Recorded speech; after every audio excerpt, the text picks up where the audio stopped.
Bonjour et bienvenue sur cette vidéo dans laquelle nous allons voir la fonction recherche X qui va pouvoir remplacer la recherche V qui pose un problème majeur puisque en réalité cette fonction doit être utilisée avec donc une référence qui doit se situer à l'extrême gauche d'un tableau pour pouvoir être utilisée.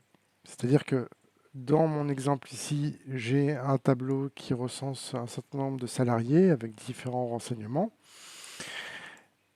Et ici, j'ai un petit tableau de recherche et la clé de recherche est le matricule.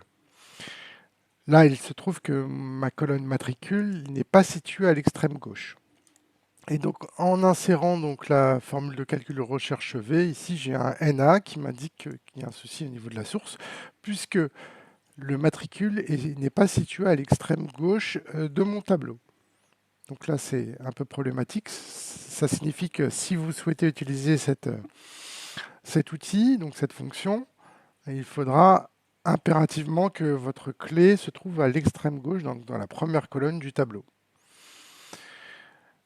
Et d'ailleurs, on le voit ici, puisque si j'utilise exactement la même fonction, par contre ici avec le matricule à gauche, ça fonctionne sans aucun problème. Vous voyez, donc si je mets ici, ça se rafraîchit, il n'y a aucun problème.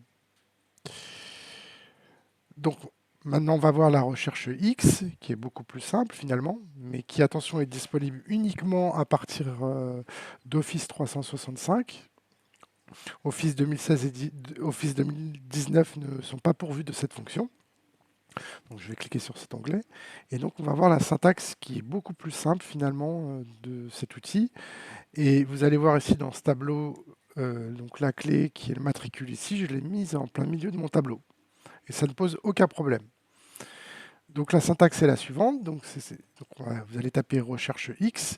Ensuite, le premier paramètre, ça va être donc la clé, enfin l'élément qui est recherché. Donc ici, c'est K4 dans ce tableau.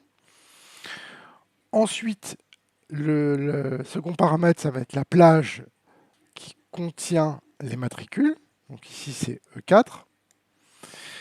Et le troisième paramètre, ici, ça va être l'élément recherché. Donc là, pour le prénom, hein. Donc c'est D4, D8, donc la colonne qui contient, la plage qui contient l'ensemble des prénoms. Donc là, maintenant, je vais tester. Hop, aucun problème, ça se rafraîchit bien évidemment. Après, il faut utiliser la même formule, mais cibler finalement les colonnes concernées. Donc là, par exemple, pour le service, donc la production, on est sur la colonne F4, F8. Voilà. Enfin, sur la plage F4, F8. Voilà, ben pour cette fonction recherche X qui remplace de manière très astucieuse et beaucoup plus efficace et plus simple au niveau de la syntaxe. Hein, là, on le voit, donc c'est beaucoup plus court. On a la possibilité donc d'insérer une clé n'importe où dans le tableau, donc la clé de référence. Donc, contrairement à la recherche V, et donc bien sûr la syntaxe est beaucoup plus simple. Voilà, je vous remercie pour votre attention et à bientôt.